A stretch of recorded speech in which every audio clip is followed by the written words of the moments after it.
So guys, in this video we are going to talk about this object oriented. I have already told you that these commandlets are derived from the .NET framework. So .NET framework is a programming language, like you can implement the C hash, C sharp. The C sharp is a programming language, and this .NET is a framework for the. So I don't know this .NET framework or C sharp because I did not learn up to now. I have learned the Java and Python, so I can also see. But in C there is no object oriented. In C++ there is object oriented. So you can compare this object oriented to other programming languages because the concepts are same. Only the difference is implementation. So one programming language have the different implementation than the others, but the concepts are similar. The classes, objects, inheritance, etc. So these commandlet are also the objects of this .NET framework. So these objects have the attributes. So like suppose take a example as a student have the attribute his name, his age, and his nationality, his hobbies, etc. So these are the attributes. So there are also the methods. So what functions he can do. A student can read, a student can learn, a student can walk, run, etc. So the actions performed by the student are called methods, and the normal attributes of the object are the name, age, etc. So those will be the attributes. So, and the functions will be the actual functions he gonna perform. So in the same way, these commandlets have the attributes like variables, class variables, and the class functions. So let's go ahead and check this out. So let's say get execution policy to make sure that we have sufficient rights to execute our scripts. So we have this unrestricted, so we can just run our scripts. So I am going to type this CLS. CLS stands for clear screen. This is also in areas. So I'm typing with one hand, that's why I just got the spelling mistake. So now I want to say get date. I have already told you. You can see there is some intelligence in this PowerShell ISC. So this is like IDE for PowerShell. You can see the intelligence, but in the PowerShell console you do not see this kind of intelligence. You need to hit the tab. So this is very useful than the normal PowerShell console. So you got the date here, date and time. Now what I want to do is I want to put the brackets over this, and it defines the anonymous object. So it's object with no name, and I can access these members using the dot operator. In every other language the same is applied. The dot operator, you can access the members. You can see there is a date, date time, date, day of week, day or year, hour, kind, etc. So these are all the attributes. If you type one of this, let's say date, so click on this and you will get the date. Now if you run this one, you will get the actual date, right? Now let's go delete this one and put the dot and say day. Now this will give only the day of particular date. So you will get only the Thursday because that is the day, right? I'm sorry, we got the date, that is the 12th. So let's go ahead and so these are all the members. Those will just display some value from the date time. Now so print this one.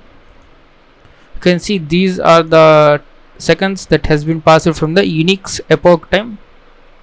So you can, these are the members. So let's go to the functions. So these functions actually operate on these values. Suppose let's say add days.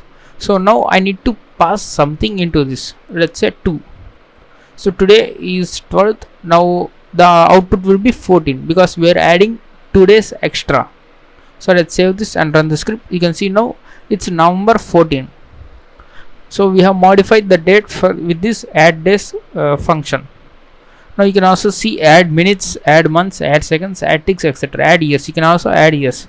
You can clone and you can compare, ends with, equals, etc. So there are so many functions you can explore with. You can see these purple cuboid or cube are the functions, and normal these one are the variables. You cannot change. You can only get the information from these members, that means class variables, but you can modify these or do some action using these class methods. So you can see this one.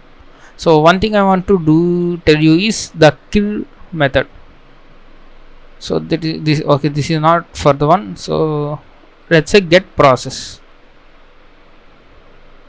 So get process dot, you can see these are the all the values you can apply. You can apply the CPU. Now you will get the CPU cycles. So you can just you get the CPU usage of all the processes. Now you can also type the handles. So we got the handles. So we have got the column in the handles, right, in the get process command, right? So you will get only the one column. So these are the members you can access. You can also access the path of the process. So let's go ahead and type this one, write this one path. So with this ISE, you don't need to learn from scratch all these methods. You can just put the dot operator and you can check all the one.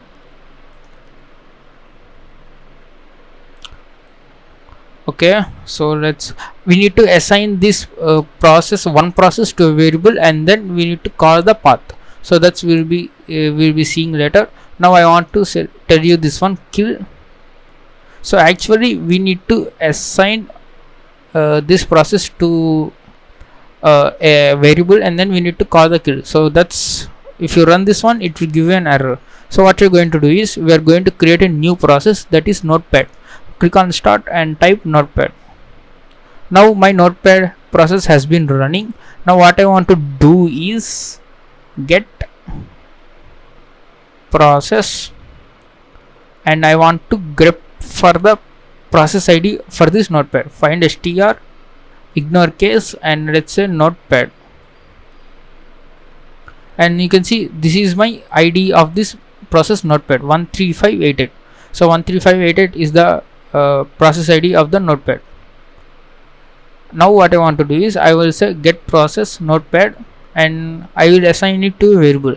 In PowerShell, you need to say $a is equals to the value. So it's like a parallel script.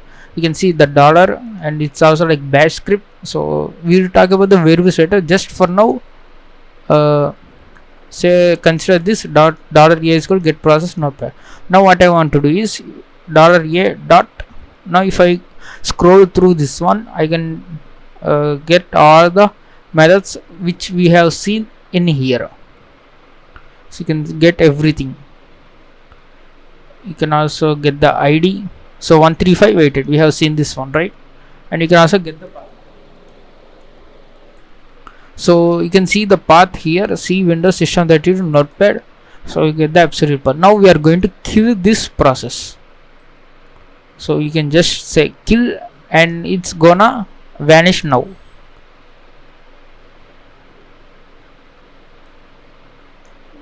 So let's go ahead and run this one.